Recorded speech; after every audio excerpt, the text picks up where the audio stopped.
মুসা আলাইহিস সালাম ফেরাউনের বাবুর্চিকে এক থাপ্পড় মারলেন রেগে মেগে। উনি থাপ্পড় মারছিলেন আদব শিক্ষা দেওয়ার জন্য, কিন্তু বেচারা সাথে সাথে মরে গেছে। উনি মারছিলেন আদব শিখানোর জন্য, বেচারা যে মরে যাবে মুসা আলাইহিস সালাম জানতেন না। এখন দেখে সব গুনাহ, এটা তো মরে গেছে, অক্কা পাইছে। উনি দিলেন দৌড়। মুসা আলাইহিস সালাম দৌড়াতে দৌড়াতে প্রাণ ভয়ে চলে গেলেন আরেক সীমান্তে, মিশর ছেড়ে আরেক এলাকায়।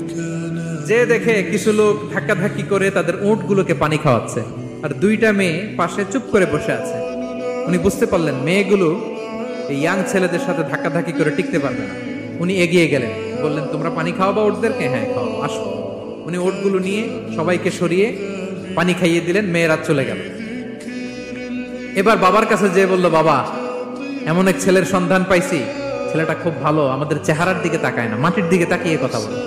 আজকে এই লোক না থাকলে আমরা আমাদের উটগুলোকে পানি খাওয়াতে পারতাম না। আর ভিনদেশী লোক, আমরা চিনিও না। ইন্না খায়রা মান